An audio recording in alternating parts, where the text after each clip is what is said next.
Hello everyone, नमस्ते। मैं हूँ क्षमा और आपका स्वागत है मेरे चैनल लर्न विद क्षमा पे।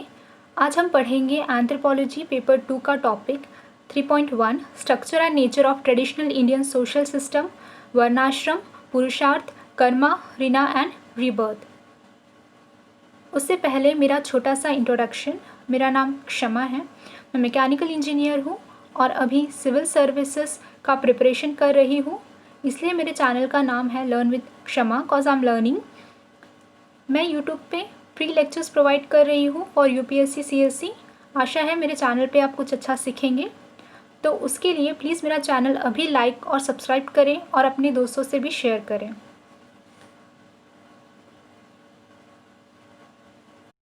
लेक्चर स्टार्ट करने से पहले हम कुछ विजडम सीखेंगे। तो आज के वर्ड्स ऑफ विजडम में है when there is harmony between the mind, heart and resolution then nothing is impossible. This words are taken from Rigveda.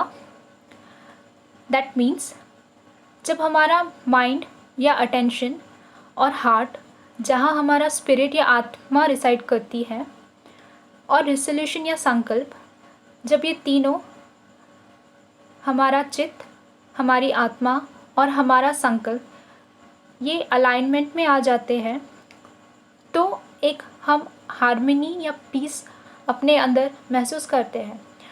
तो उस समय हमारा किया हुआ कोई भी अच्छा कार्य असफल नहीं होता। ये हिम ऋग्वेदा से लिया गया है। आप इसे अपने ऐसे राइटिंग या आंसर राइटिंग में आपको जहाँ ज़रूरी लगे वहाँ यूज़ कर सकते हैं। ये तो हो गया आपके मोटिवेशन के लिए। आइए अब हम लेक्चर शुरू करते हैं। So, what are the factors that influence human life and conduct?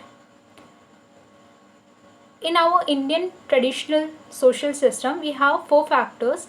First is Des, second is Kal, third is Shram, and fourth is Gun. Now we will see this in details. First is Des.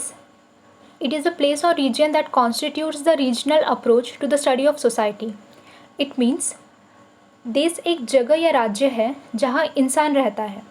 For example, इंसान दुनिया के कोई भी जगह पे हो, वहाँ का वातावरण, खान पान, रहन सहन, वेशभूषा, भाषा, ये सारी भिन्न होती हैं और ये सारी चीज़ें इंसान पे प्रभाव भी डालती है और वो उसी राज्य को समझकर उसी में खुद को ढालने की कोशिश करता है।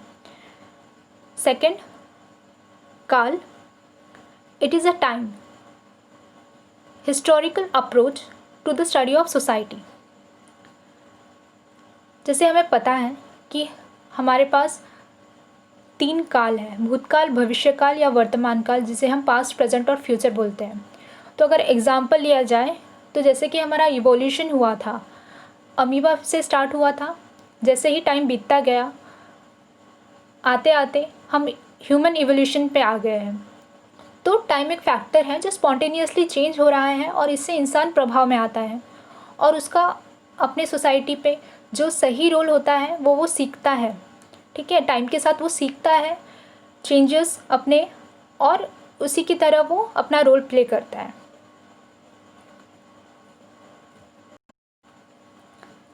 थर्ड इज श्रम। It means effort and a study of the society that considers nurture and development in the contemporary environment. It means इंसान को मेहनत करनी पड़ती है या एफर्ट्स देने पड़ते हैं सोसाइटी में रहने के लिए, और वो उसकी सोसाइटी में रहने के लिए खुद का पालन पोषण करना सीखता है और खुद को डेवलप करता है।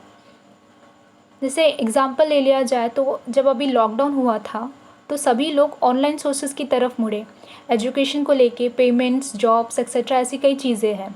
तो इंसान अपने एनवायरनमेंट को देख के अपना नर्चर और डेवलपमेंट सोसाइटी में कैसे करे ये सीखता है। अगर बाहरी एनवायरनमेंट उसको जब अफेक्ट करती है तो उसे खुद का डेवलपमेंट और नर्चर करने के लिए मेहनत करनी पड़ती है।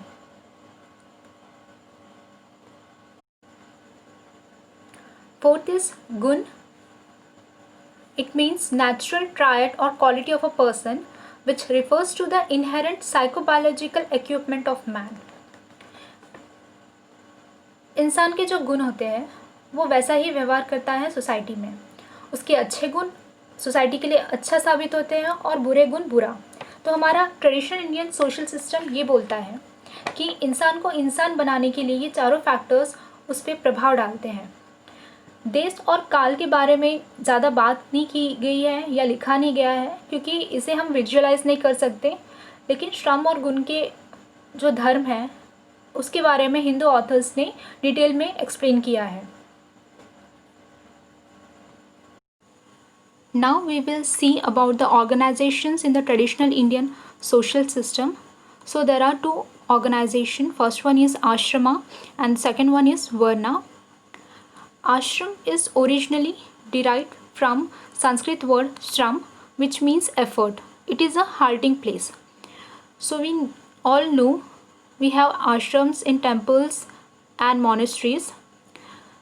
तो ये लोगों की ध्यान करने की जगह होती है जहाँ वो ज्ञान प्राप्त करते हैं और बेसिकली ये उनका रेस्ट प्लेस होता है।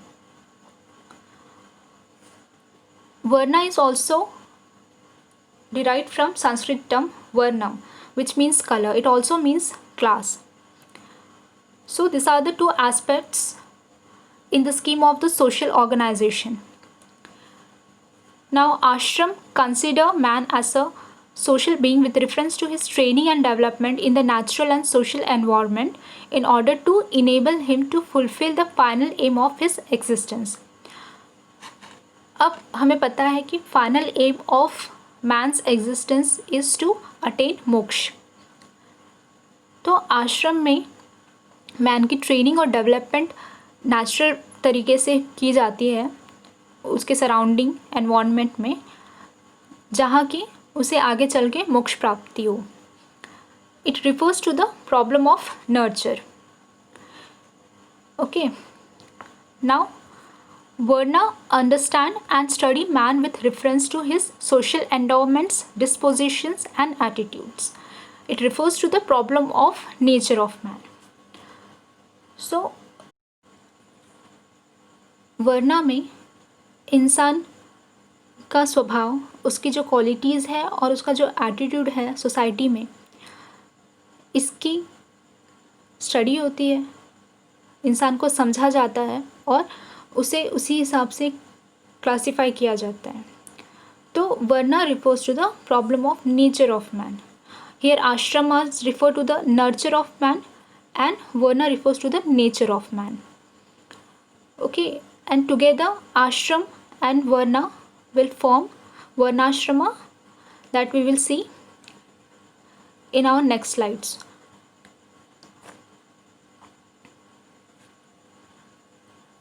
Now we will see the criticism.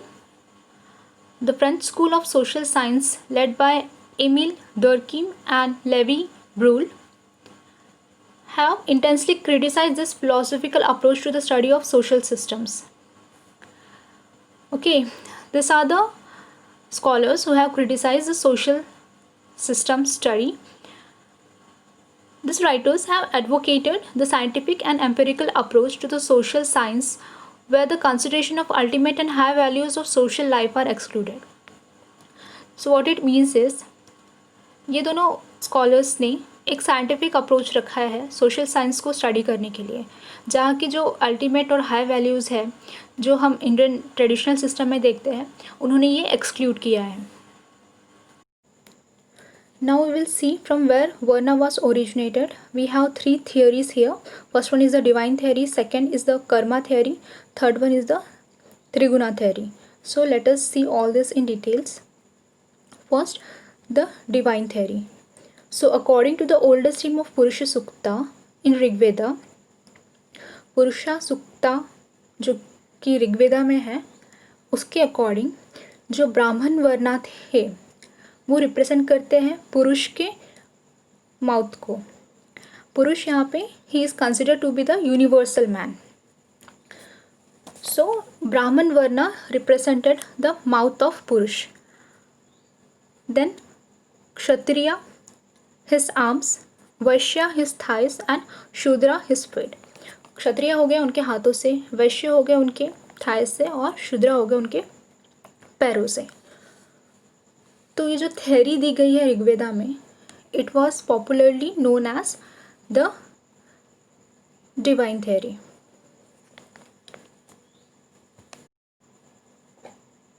ब्राह्मण are created from the seat of speech. तो वो हो गए टीचर्स और instructor of Mankind.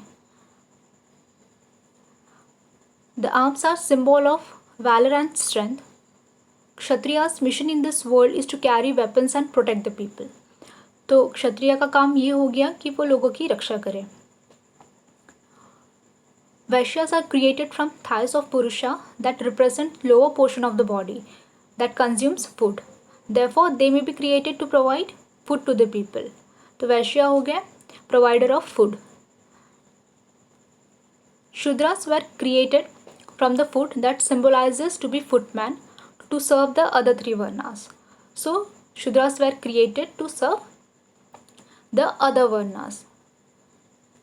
So in this way, the whole social organization is symbolized as one human being. The body, social with its limb, representing the social classes based on the principle of division of labor. So what it means is, ये जो पूरा organisation है इसे एक human का form दिया गया है, और जो भी इनके पार्ट्स है it is divided on the principle of division of labour.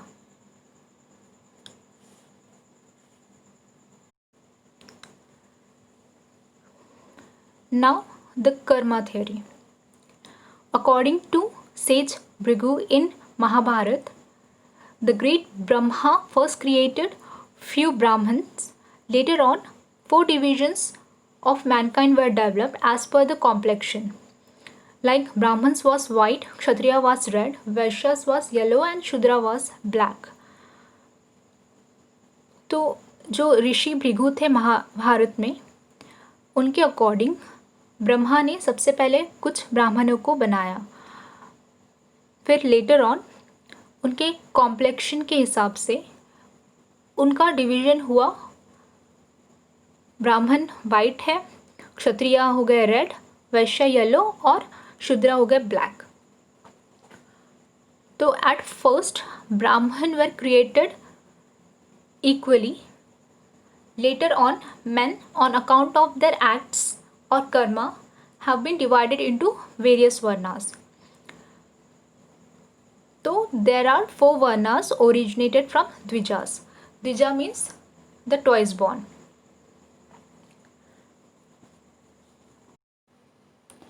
Now those who have found excessive pleasure in enjoyment became possessed with the attributes of harshness and anger, endowed with courage and unmindful of their own dharma.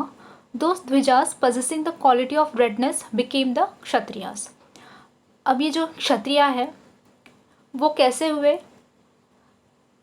जो Dwija excessive pleasure और enjoyment में believe करने लगे, उनमें anger और harshness आ गया, बहुत ज़्यादा करेज और अनमाइंडफुल हो गए वो अपने धर्मा के प्रति, उनमें सारी रेडनेस की क्वालिटीज़ आ गई। तो ऐसे द्विजास हो गए क्षत्रिय। Those who are unmindful of the duties laid down for them became endowed with both qualities of redness and darkness and followed the occupation of cattle breeding and agriculture became Vaishyas. अब ऐसे लोग जो unmindful थे अपनी duty के प्रति, अपनी responsibilities के प्रति, तो इनमें दोनों भी क्वालिटीज़ आ गई रेडनेस और डार्कनेस की, और ये अपना ऑक्यूपेशन एग्रीकल्चर से या कैटल ब्रीडिंग से करने लगे। तो ऐसे लोग हो गए वैश्यास। Those who were given to untruth and injuring other creatures, possessed of cupidity, who indiscriminately followed all sorts of occupation for their sustenance with no purity of behavior and who nursed the quality of darkness within them became Shudras. अब जो लोग असत्य के मार्ग पर चले गए, दूसरे क्रिएचर्स को हानि पहुंचाने लगे, पॉजेस हो गए और हर तरह का वो काम करने लगे जो बिल्कुल अपवित्र है, उनके बिहेवियर में कोई प्योरिटी नहीं है और वो डार्कनेस को सर्व करने लगे, तो ऐसे लोग हो गए Shudras. In this way what karma theory tells is that according to the karma or act, people were divided into this varnas.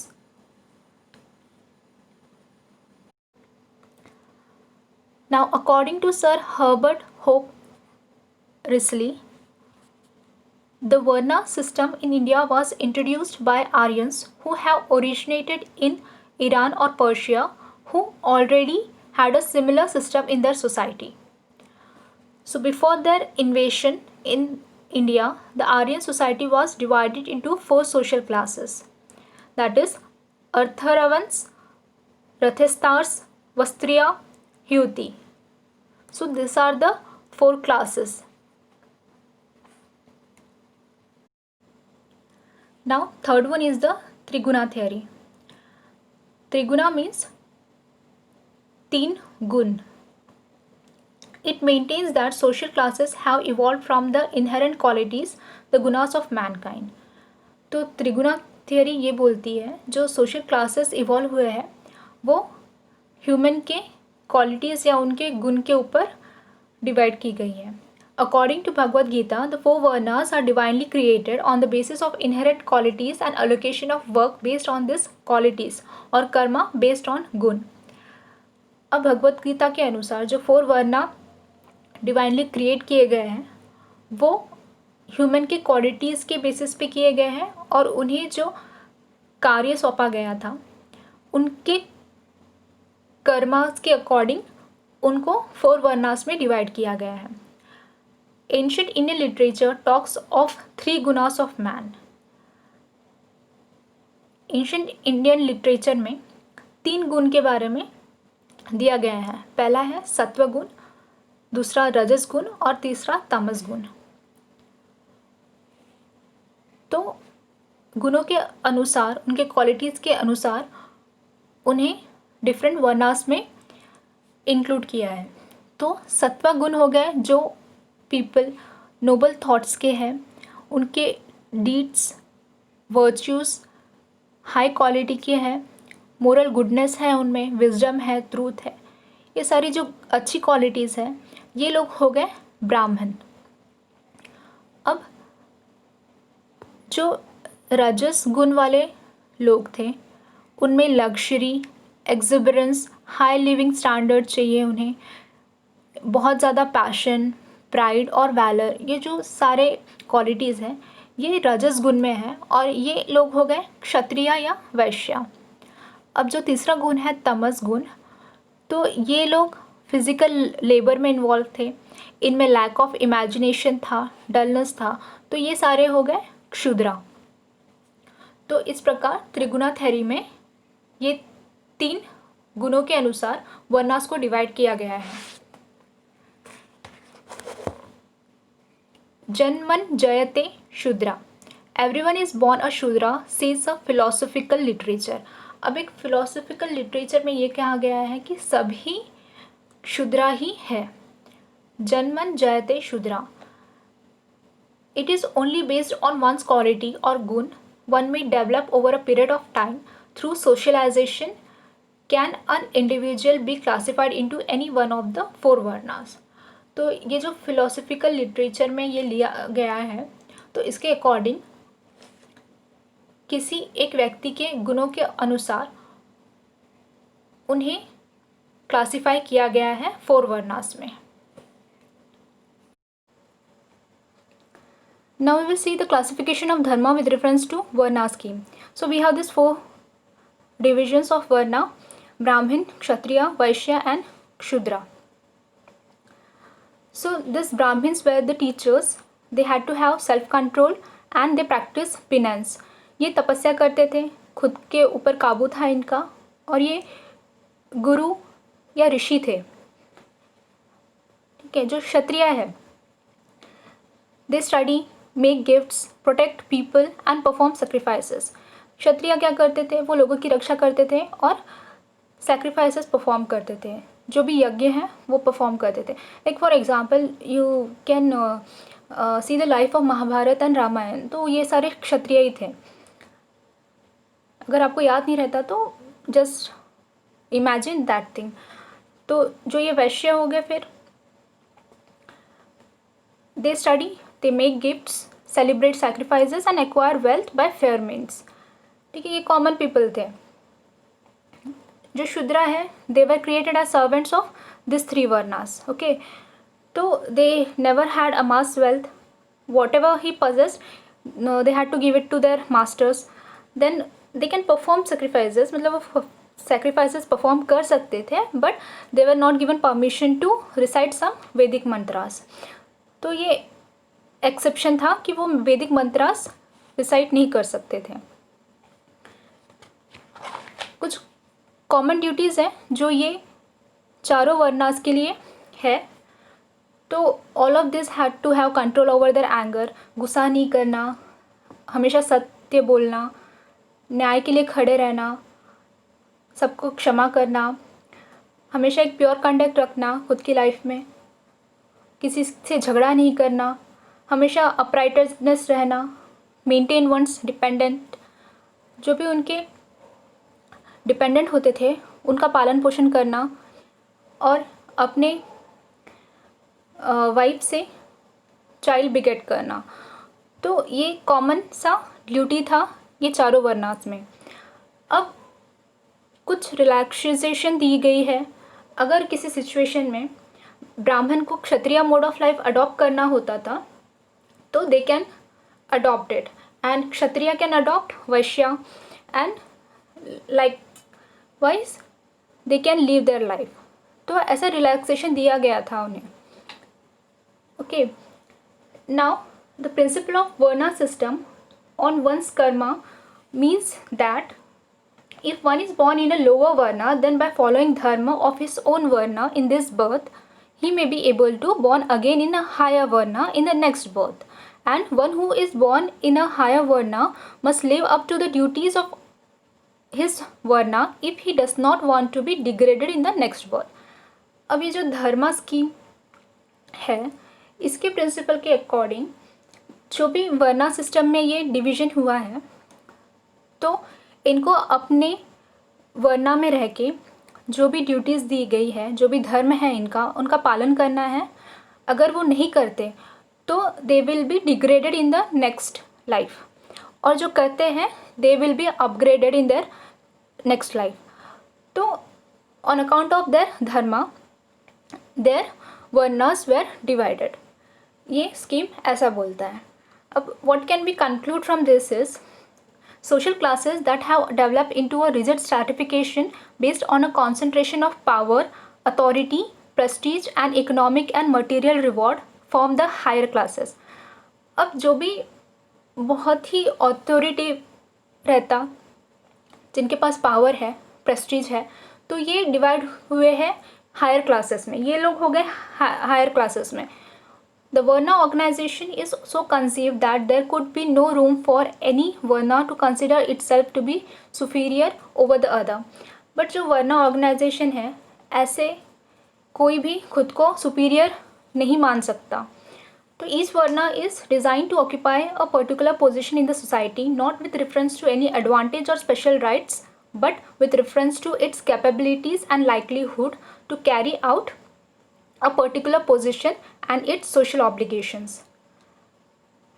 तो हर एक वर्ना ऐसा डिज़ाइन किया गया है to occupy a particular position in the society. It is not reference with any advantage or special rights. मतलब किसी वर्ना को special rights नहीं दिए गए हैं, but they are with reference to its capabilities and likelihood. जो भी उनकी capabilities है, ठीक है, उनके अकॉर्डिंग उनको वो वर्ना दिया गया है। The Varna theory might have been devised with a view to engage different type of human energies in suitable way, developing and social organization and their upliftness and social stability leading to social progress. तो ये वर्ना theory जो है, ये ऐसा हुआ है कि different types इसलिए दिए गए हैं कि एक social progress हो, एक stability के साथ, क्योंकि हर किसी को किसी ना किसी की ज़रूरत होती है। तो एक सोशल प्रोग्रेस के लिए ये चीज़ जो जिनकी कैपेबिलिटी है उनमें वो डिवाइड की गई है।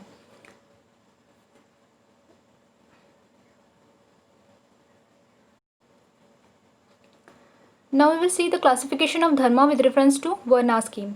So we have these 4 divisions of Varna: Brahmin, Kshatriya, Vaishya and Shudra. So these Brahmins were the teachers. They had to have self-control and they practice penance. ये तपस्या करते थे, खुद के ऊपर काबू था इनका, और ये गुरु या ऋषि थे। ठीक है, जो क्षत्रिय है, they study, make gifts, protect people and perform sacrifices.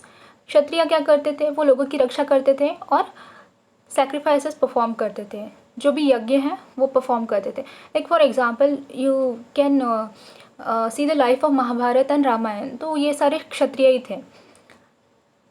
अगर आपको याद नहीं रहता तो जस्ट इमेजिन दैट थिंग। तो जो ये वैश्य हो गए, फिर they study, they make gifts, celebrate sacrifices and acquire wealth by fair means. ठीक है, ये कॉमन पीपल थे।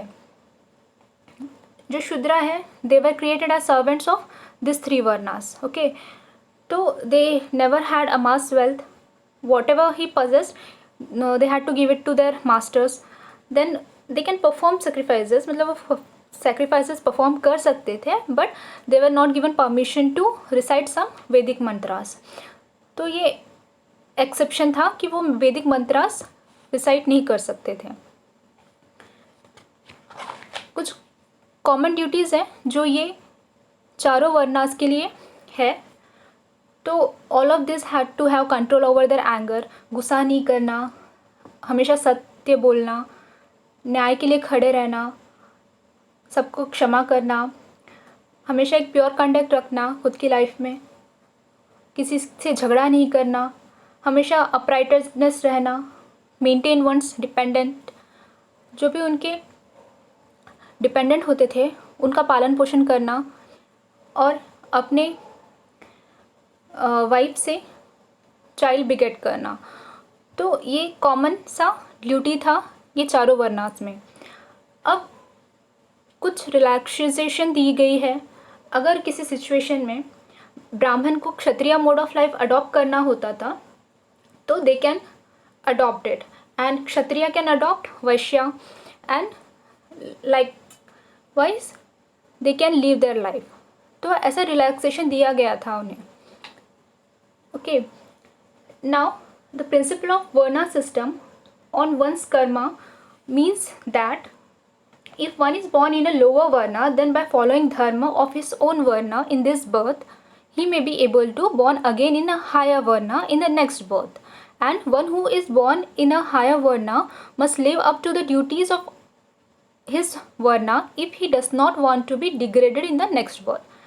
अब ये जो धर्मा स्कीम है, इसके प्रिंसिपल के अकॉर्डिंग जो भी वर्ना सिस्टम में ये डिवीज़न हुआ है, तो इनको अपने वर्ना में रह के जो भी ड्यूटीज़ दी गई है, जो भी धर्म है इनका, उनका पालन करना है। अगर वो नहीं करते तो they will be degraded in the next life, और जो करते हैं they will be upgraded in their next life. तो on account of their dharma their varnas were divided. ये स्कीम ऐसा बोलता है।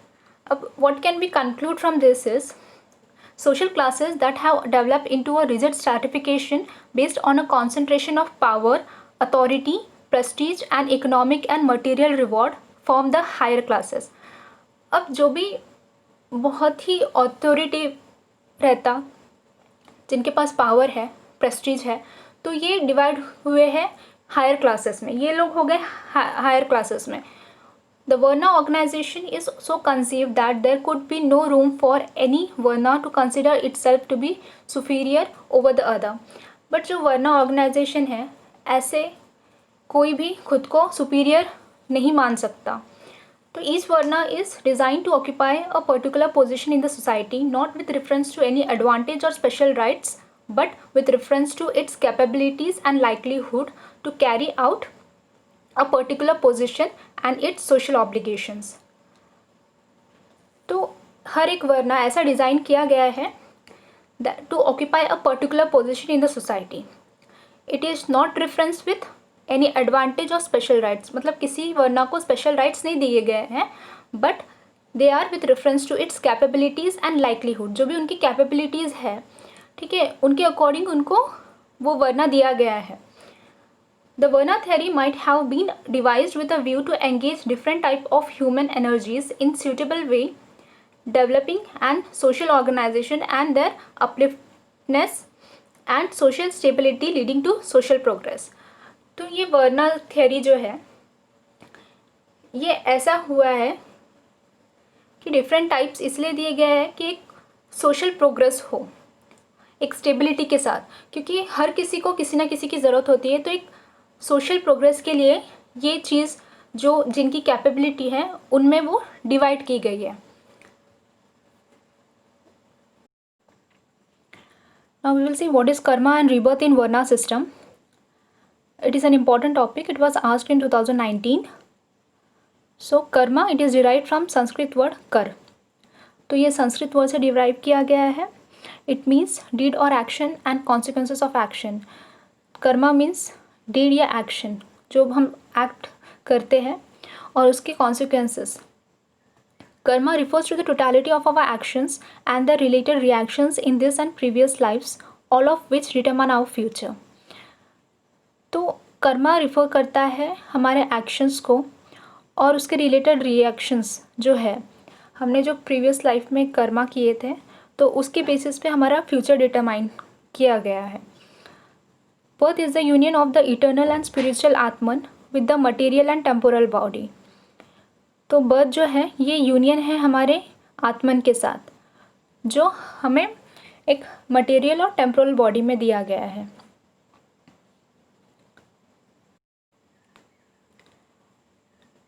The nature of birth, that is the condition of the body to which the Atman gets united, depends on karma. तो जो हमारी आत्मा है वो हमारी बॉडी से जब यूनाइट होती है, ये डिपेंड करता है हमारे कर्मा पे. द जीवा और soul during the cycle of birth and rebirth accumulates Karma.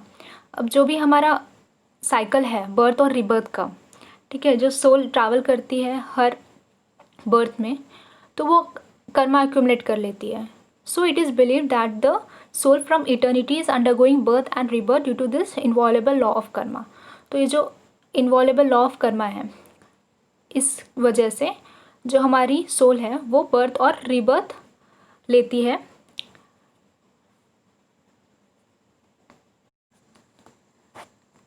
Varna system based on karma means that if one is born in a lower varna, then by following the dharma of his own varna in this birth, he may be able to be born again in a higher varna in the next birth.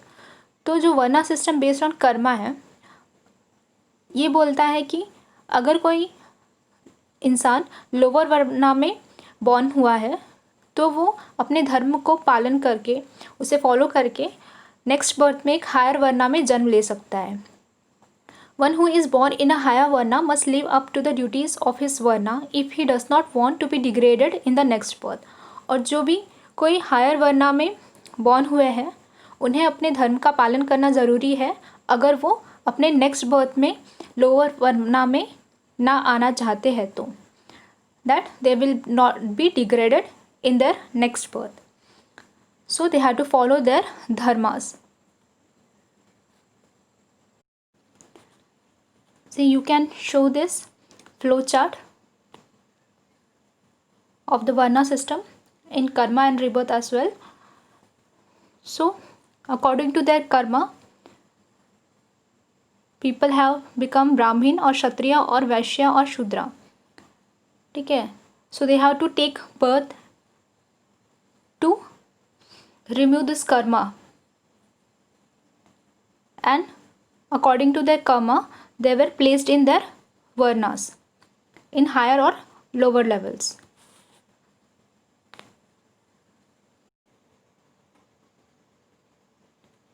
These are the elements of karma. Definite result. Every karma had a definite result.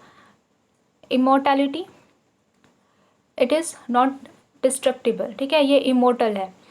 Continuity, अगर universe ख़त्म भी हो जाए तो कर्मा एक seed के form में रह जाता है, और यूनिवर्स जब क्रिएशन होगा तो ये फिर से एग्जिस्टेंस में आ जाता है।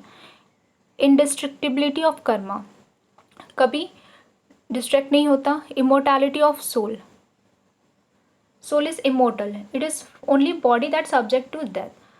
The cycle of birth and rebirth on account of their karma moves on continuously till attainment of salvation. ठीक है, जो सोल है ये कभी ख़त्म नहीं होती, तो जब तक मोक्ष प्राप्त नहीं होता ये बर्थ और रिबर्थ का साइकिल कंटिन्यू रहता है। Determination of life conditions, as the condition of each individuals are not similar, thus some are rich, some poor, some are happy and others leading miserable life. The conditions are also different from others. तो जो भी life conditions है ये according to Karma होते हैं, इसलिए कोई poor या रिच है। Supremacy of Karma, the doctrine of Karma does not make a man fatalistic, but it rather implies that man is the maker of his own destiny. He can change his destiny by his actions. Thus life is an opportunity for man to perform actions. Wisdom is the director of this action. It also provides an inspiration for good actions. ठीक है, तो जो supremacy of Karma ये है कि इंसान अपने कर्मों के अनुसार अपना भाग्य लिख सकता है।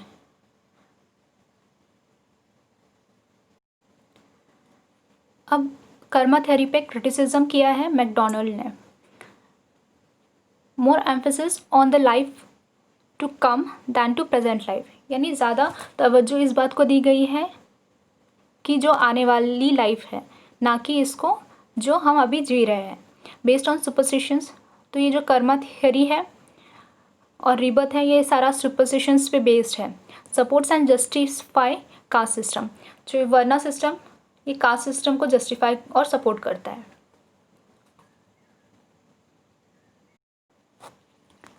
वर्णाश्रम, it is an important topic. It was asked in 2017.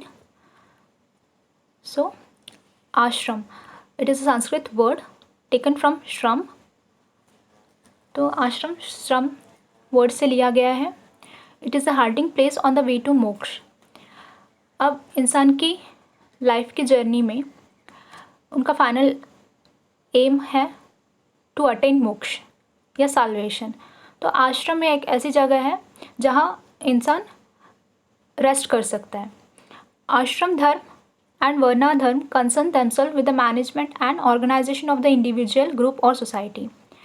तो जो आश्रम धर्म और वर्ण धर्म है ये कंसर्न करते हैं with management and organisation of individual, group या सोसाइटी के।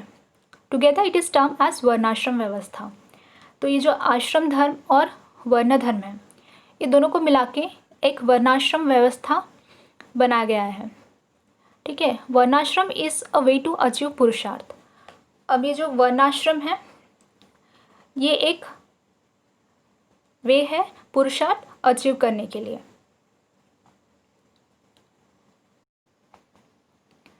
वर्णाश्रम refers to 4 stages of life. First is brahmacharyashram, student life. Second, grihasthashram, householder's life. Third, vanaprasthashram, forest life. Fourth, sannyashram, complete detachment from world. तो ये आप 4 stages Shri Ram के जीवन से भी याद रख सकते हैं। जैसे उन्होंने ब्रह्मचार्य आश्रम में गुरु से शिक्षा ली थी। गृहस्थ आश्रम में उन्होंने सीता मैया से शादी की थी। वनप्रस्थाश्रम में उन्होंने वन की तरफ मुख किया था। फिर संन्याश्रम था। तो आप श्री राम का एग्जाम्पल लेके ये चारों इमेजिन कर सकते हैं। This is the graphical representation of वर्णाश्रम व्यवस्था। फर्स्ट वन इज ब्रह्मचार्य आश्रम. It concerns with the management of education has a social institution. तो ब्रह्मचार्य आश्रम ये एक सोशल इंस्टीट्यूशन है जो कंसर्न है अपने मैनेजमेंट ऑफ एजुकेशन के लिए. The prescribe age of the people to commence studies are 8 to 16 years for a Brahmin, 11 to 12 years for a Kshatriya and 12 to 24 years for a Vaishya, and who do not get initiated in the prescribed ages loses his right of learning. तो कुछ edges दिए गए हैं student को अपनी studies commence करने के लिए अकॉर्डिंग टू वर्ना. तो 8 to 16 ईयर्स दिया है ब्राह्मण के लिए, 11 to 12 ईयर्स क्षत्रिय के लिए और 12 to 24 ईयर्स वैश्य के लिए। अगर ये इन ईयर्स के दौरान अपनी स्टडीज़ कमेंस नहीं करते तो वो अपने राइट ऑफ लर्निंग को खो देते हैं। The student has to keep his tongue, arms and stomach under control and discipline to attain his work. तो स्टूडेंट को आश्रम में अपने डिसिप्लिन में रहना पड़ता है, अपने टंग, आर्म और स्टमक को कंट्रोल में रखना होता है। The student has to live with his teacher and the teacher charges no fees. जो स्टूडेंट है वो अपने गुरु के साथ ही रहता है आश्रम में और गुरु उससे कोई फ़ीस चार्ज नहीं करते। तो ये एक्सपेक्ट किया जाता है बहुत ही हाई रेवरेंस फ्रॉम स्टूडेंट अपने गुरु के लिए। Student has to maintain complete syllabus and follow only dharma and no artha and kama. जो स्टूडेंट है उसे कंप्लीट सिलेबसी मेंटेन करनी होती है और सिर्फ धर्म का पालन करना होता है, यहाँ अर्थ और काम नहीं होते। After completion of brahmacharya ashram, the student take a bath, symbolizing his washing off and ready to enter the next ashram. अब जब ब्रह्मचार्य आश्रम कंप्लीट हो जाता है तो एक बाथ सेरेमनी करते हैं that he can enter into a next ashram. Now गृहस्थ आश्रम।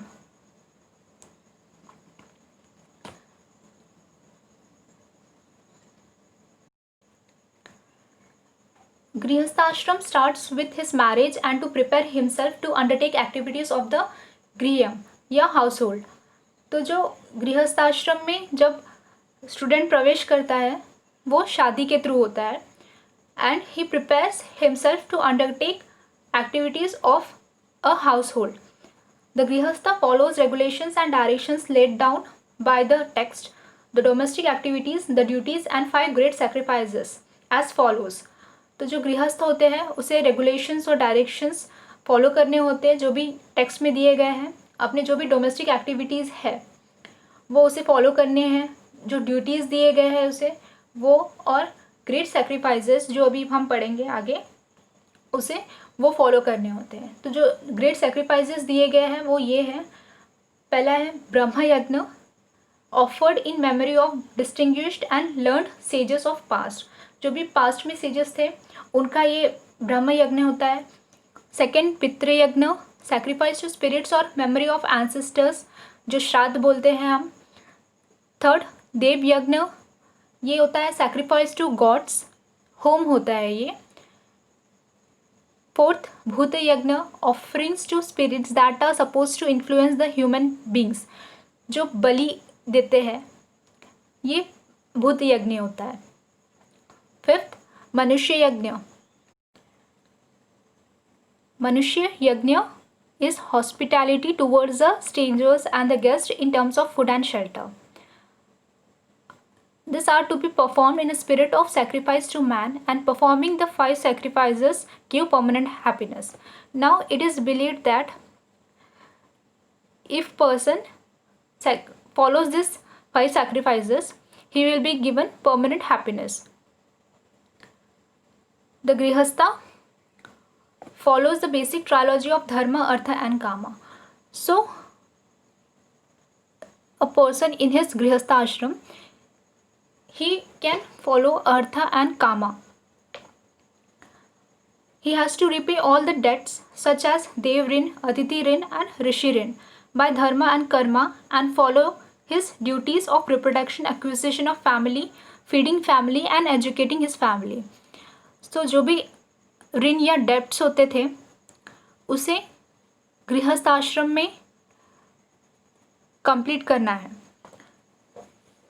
जो 3 ऋण है, देव ऋण, अतिथि ऋण और ऋषि ऋण, ये गृहस्थ आश्रम में रहकर मनुष्य को पूरा रिपे करना है।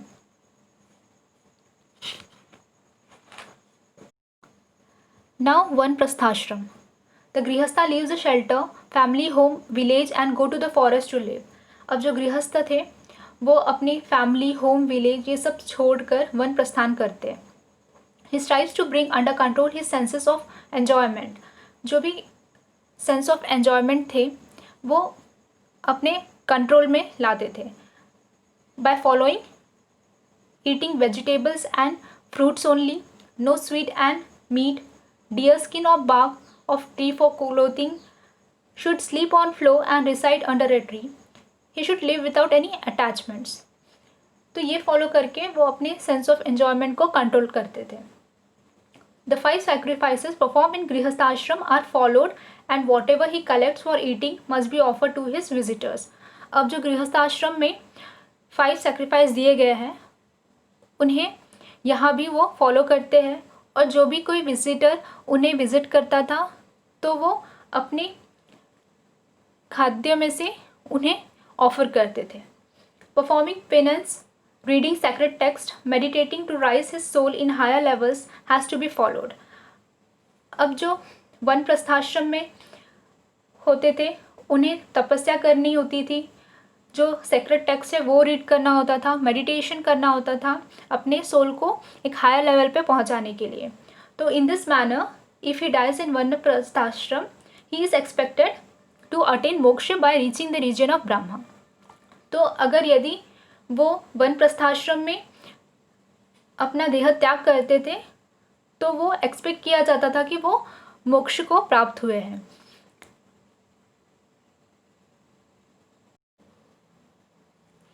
Now sannyashram.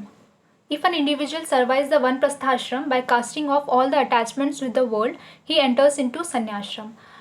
अब यदि उन्होंने वन प्रस्थाश्रम में सारे अटैचमेंट्स ऑफ द वर्ल्ड छोड़ दिए और वो सर्वाइव कर गए तो वो एंटर होते हैं संन्याश्रम में. The individuals in this ashram can obtain moksha by restraining himself from love and hatred within himself. अब वो संन्याश्रम में मोक्ष प्राप्त कर सकते हैं खुद के प्रति लव और हेट्रेड की भावना से रेस्ट्रेन करके और दूसरे जीवों को हानि ना पहुंचाते हुए और उन्हें लाइफ और डेथ के लिए कोई भी चिंता ना हो, तब वो मोक्ष अटेन कर सकते हैं. All the sins of a man who passes through this आश्रम आर वॉश्ड अवे एंड दस attain the ultimate and final goal of existence that is moksha. अब संन्याश्रम में अगर यदि ये सब फॉलो कर लिया उन्होंने तो जो भी उनके सिन हैं वो सारे वॉश अवे हो जाते हैं और वो मोक्ष को प्राप्त करते हैं. इन संन्याश्रम मोक्ष occupies supreme position and it is here that dharma and moksha are identified together. अब संन्याश्रम में मोक्ष को सबसे ऊंची पदवी दी गई है और धर्म और मोक्ष को साथ आइडेंटिफाई किया गया है. विदाउट धर्म मोक्ष कैन नॉट बी अटेन. इसीलिए सारे आश्रमास में धर्म बहुत ही इम्पॉर्टेंट पार्ट प्ले करता है.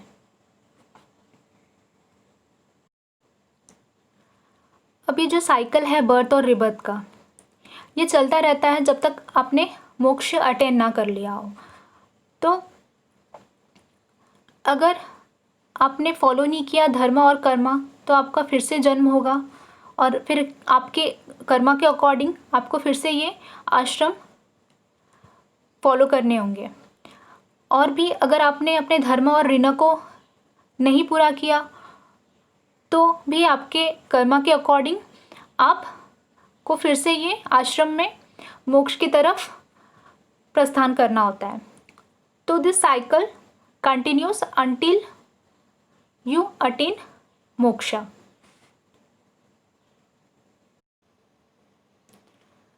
Now Rina. It refers to social debt which is all pervading in our traditional value system. तो जो ऋण है ये एक सोशल डेट होता है. Every individual comes to the world with certain debt and he has to repay his debt in his lifetime. तो हर कोई इंसान धरती पे बर्थ लेता है अपने कुछ डेप्ट के साथ और उसे इसी लाइफ टाइम में उसे रीपे करना होता है. A man in his pursuit to attain salvation, moksha, must discharge his debts, otherwise which he may plunge into mass of difficulties. तो इंसान को मोक्ष अटेन करने के लिए अपने डेप्ट्स पूरे करने ही होते हैं, अन्यथा वो बहुत सारी डिफ़िकल्टीज़ में फंस जाता है। Rinas are as important as the purushartha and are the part and parcel of an individual social life in the ashram vyavastha. अब आश्रम व्यवस्था में रिना उतने ही इम्पॉर्टेंट है जितने कि पुरुषार्थ है, और वो इंडिविजुअल के पार्ट एंड पार्सल है। द सतपथा ब्राह्मण मेंशन 4 रिनास। इन्होंने 4 रिना मेंशन किए हैं: देव ऋण, पितृ ऋण, ऋषि ऋण और मनुष्य ऋण। तो ये जो देव ऋण है, ये कंसेप्ट ऋषि या सेंट्स ने लाया था to instil a sense of duty in man towards God. This social obligation can be discharge by worshipping deities through the performance of yajna. तो ये ऋण पूरा कर सकते हैं यज्ञ करके। No man can attain moksha without repaying this rinas according to dharma. तो धर्मा के हिसाब से किसी भी व्यक्ति को मोक्ष प्राप्त नहीं होगा जब तक वो देव ऋण रिपे नहीं कर देते। This is one of the way of liberating oneself from the difficulties of life. Now pitri rin. Every individual owes his debt to his ancestors due to the simple biological fact that he exists due to them. किसी भी व्यक्ति का existence उनके ancestors के होने से ही है। तो ये जो पितृ ऋण है, जो श्राद्ध करते हैं हम, वो एक प्रकार से उनका डेप्ट रीपे करते हैं। One can repay his ancestral और paternal rina by doing all those work and sacrifices for their children as has done by his parents when he was born.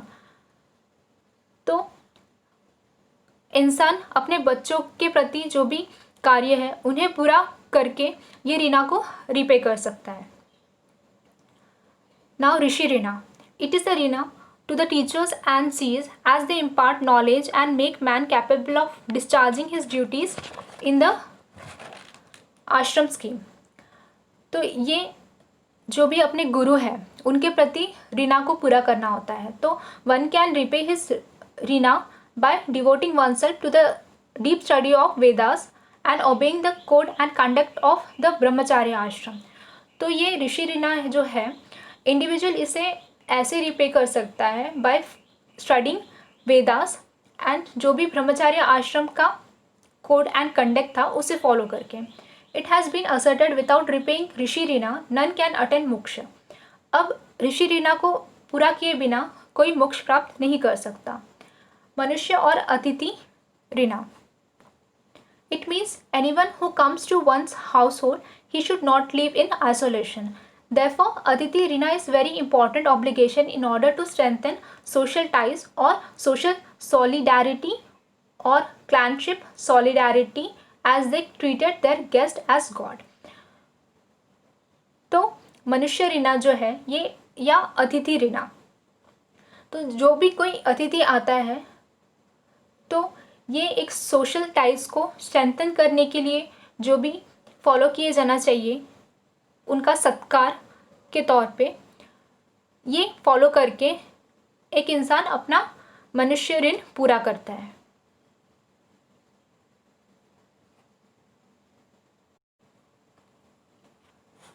Now these are the questions that were asked in exam 2019 में पूछा था, use the doctrine of karma and rebirth in justify the varna system. It was asked for 10 marks. 2017 में write short note on varnashram and concept of rina. It was also asked for 10 marks.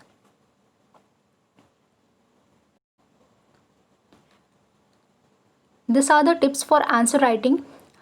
Introduce the topic asked with definition and background.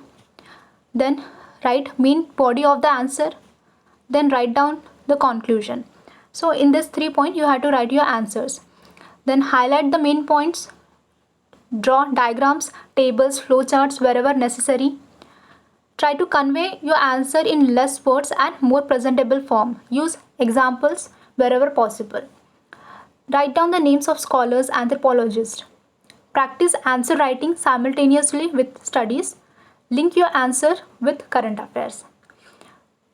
So what you can do is, अभी जो भी हमने पढ़ा तो जो questions है आप पेपर ले लीजिए और जो भी आपने सीखा है अभी उसे अपने शब्दों में लिख लीजिए। Like this are not your notes, but एक आपकी प्रैक्टिस हो जाएगी आंसर लिखने के लिए। तो ये ज़्यादा से ज़्यादा 2 या 3 मिनट हर टॉपिक के लिए ले लीजिए और try to write your own answers with your own words. जल्दी हम एक समरी ले लेते हैं कि हमने क्या पढ़ा। What are the factors that influence human life and conduct. देखे हमने 4 फैक्टर्स, देश, काल, श्रम और गुण। ऑर्गेनाइजेशंस देखे, आश्रम है और वर्ना है। क्रिटिसिज्म देखा है कि एमाइल दर्किम और लेवी ब्रूल ने क्या क्रिटिसाइज़ किया था। वर्ना कहाँ से ओरिजिन हुआ ये भी देखा हमने। उसकी 3 थियोरी है, डिवाइन, कर्मा और त्रिगुणा। डिवाइन थ्योरी को हमने डिटेल में पढ़ा। कर्मा थ्योरी को हमने डिटेल में पढ़ा कि कैसे कर्मा थ्योरी के अकॉर्डिंग वर्नास डिवाइड हुए हैं। हर्बर्ट रिस्ली ने वर्ना सिस्टम को कैसे बताया है कि आर्यंस कैसे आए थे और उनका भी सोशल क्लास सेम है।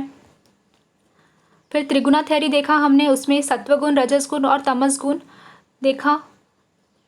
वर्ना इनके अकॉर्डिंग डिवाइड की गई है। क्लासिफिकेशन ऑफ धर्मा देखा with reference to varna scheme. पुरुषार्थ देखा हमने कि 4 स्टेजेस ऑफ लाइफ है, धर्मा, अर्थ, कामा और मोक्ष। Karma and rebirth in varna system देखा कि कर्मा के अकॉर्डिंग कैसे वर्ना सिस्टम में इंसान डिवाइड हुआ है और उनकी रिबर्थ और कर्मा की साइकिल देखी हमने। एलिमेंट्स ऑफ कर्मा देखे हमने। क्रिटिसिज्म देखा बाय मैकडोनाल्ड। उन्होंने कहा कि it was based on superstitions और ये कास्ट सिस्टम को सपोर्ट और जस्टिफाई करते हैं और ये फ्यूचर लाइफ के बारे में ज़्यादा एम्फेसिस देते हैं, ना कि प्रेजेंट लाइफ के बारे में। वर्णाश्रम बहुत ही इंपॉर्टेंट टॉपिक है, इसके बारे में पढ़ा हमने। वर्णाश्रम 4 स्टेजेस ऑफ लाइफ को रिफर करता है। हमने देखा ब्रह्मचार्य आश्रम, गृहस्थ आश्रम, वर्णप्रस्थाश्रम, संन्याश्रम। तो हमने एग्जाम्पल लिया रामा के लाइफ के बारे में। हमने एक ग्राफिकल रिप्रेजेंटेशन से समझने की कोशिश की है चीज़ों को। फिर हमने रीना पढ़ा, इसके 4 ऋण है, ये पढ़ा हमने। फिर हमने देखा कि क्या क्वेश्चंस आस्क्ड है। आशा है आपने जो भी पढ़ा आपको अच्छे से समझ आया होगा। अगर कुछ समझ नहीं आया तो मुझे प्लीज़ कमेंट बॉक्स में कमेंट करके बताएं, मैं ट्राई करूँगी आपका रिप्लाई देने का। तो ये था हमारा structure and nature of traditional Indian social system. I will see you in my next video. Till then, please be safe and take care. Thank you for watching.